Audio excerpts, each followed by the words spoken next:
ടെഹ്റാനിലെ ഇന്ത്യക്കാർ ഉടൻ നഗരം വിടണമെന്ന് ഇറാനിലെ ഇന്ത്യൻ എംബസിയുടെ അപായ സന്ദേശം. നഗരം വിട്ട് ഒറ്റപ്പെട്ട പ്രദേശങ്ങളിലേക്ക് എത്രയും പെട്ടെന്ന് മാറണം. ലഭിക്കുന്ന വാഹനങ്ങളിൽ നഗരം ഉടൻ വിടണമെന്ന് അപായ സന്ദേശത്തിൽ പറയുന്നു. അതേസമയം ഇസ്രായേലിലെ മലയാളികൾ സുരക്ഷിതരെന്ന് നോർക്ക CEO അറിയിച്ചു. വിവരങ്ങളുമായി ശരത് ലാലാണ് ഡൽഹിയിൽ നമുക്കൊപ്പം ചേരുന്നത്. പോത്തൻ വളരെ ഗൗരവപരമായ സ്ഥിതിയാണ് ടെഹ്റാനിൽ എന്നത് കണക്കിലെടുത്തുകൊണ്ടാണ് എത്രയും പെട്ടെന്ന് ടെഹ്റാൻ വിടാൻ വേണ്ടി ഇന്ത്യൻ വംശജർക്ക്, ഇന്ത്യൻ പൗരന്മാർക്കും ഇന്ത്യൻ വിദ്യാർത്ഥികൾക്കും ഇന്ത്യൻ എംബസി അപായ സന്ദേശം നൽകിയത്. കാരണം എത്രയും കിട്ടുന്ന വാഹനത്തിൽ ടെഹ്റാൻ നഗരം വിടുക എന്നതാണ് സന്ദേശത്തിലുള്ളത്. കാരണം ടെഹ്റാനിലേക്ക് ഇസ്രായേലിൻ്റെ വൻ ആക്രമണം പ്രതീക്ഷിക്കുന്നു. അതുകൊണ്ട് തന്നെ ടെഹ്റാനിൽ എവിടെയും സുരക്ഷിതമല്ല. അതുകൊണ്ട് തന്നെ ടെഹ്റാൻ എത്രയും പെട്ടെന്ന് ടെഹ്റാനിൽ നിന്ന് പുറത്തു പോവുക എന്നതാണ് SOS സന്ദേശത്തിലുള്ളത്.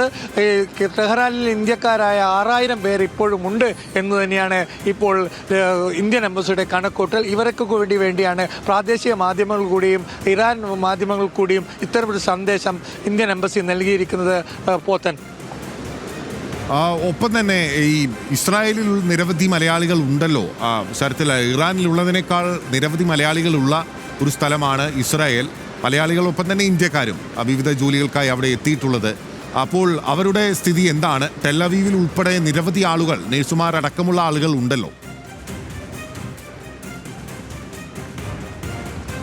ഇസ്രയേലിനെ സംബന്ധിച്ചിടത്തോളം ഇസ്രയേൽ ഇന്ത്യക്കാർക്ക് ജാഗ്രതാ നിർദ്ദേശം മാത്രമേ നൽകിയിട്ടുള്ളൂ. അതേസമയം ഇസ്രയേലിനെ സംബന്ധിച്ചുള്ള ഷട്ടറുകളും അതേപോലെ വ്യോമ പ്രതിരോധ സംവിധാനങ്ങളുമുണ്ട്. എന്നാൽ ടെഹ്റാനിൽ ഇത് സംബന്ധിച്ച് ടെഹ്റാൻ ആകാശം പൂർണ്ണമായി ഇസ്രയേൽ വ്യോമസേനയുടെ കയ്യിലാണ്. അതുകൊണ്ട് തന്നെ ടെഹ്റാനെ സംബന്ധിച്ചുള്ള ഏത് സമയം ബോംബ് വീഴാം. ഇസ്രയേൽ സംബന്ധിച്ചോളം ഷട്ടർ അടക്കമുള്ള സംവിധാനങ്ങളുണ്ട്. അതുകൊണ്ട് ഇന്ത്യൻ പൗരന്മാർ സൂക്ഷിക്കണം എന്നുള്ള ട്രാവൽ അഡ്വൈസറി മാത്രമേ ഇന്ത്യൻ എംബസി നൽകിയിട്ടുള്ളൂ. പോത്തൻ ശരി, അവിടെ ട്രാവൽ അഡ്വൈസറി മാത്രമാണ് നൽകിയിട്ടുള്ളത്. അപായ സന്ദേശം ഇന്ത്യൻ എംബസി ഇറാനിലാണ് നൽകിയിരിക്കുന്നത്. ഇറാനിലെ ഇന്ത്യൻ എംബസിയാണ്.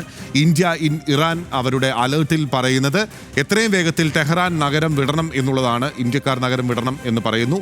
അതേസമയം ടെൽ-അവീവിൽ ഉള്ള ഇന്ത്യക്കാരോട്, മലയാളികൾ ഉൾപ്പെടെയുള്ളവരോട് സുരക്ഷിതരായിരിക്കൂ എന്നാണ് പറയുന്നത്. കേരളത്തിൻ്റെ നോർക്ക CEO ഉൾപ്പെടെ ഇക്കാര്യങ്ങൾ കോർഡിനേറ്റ് ചെയ്യുന്നുണ്ട്. ശരത് ലാലാണ് വിവരങ്ങൾ നൽകിയത്.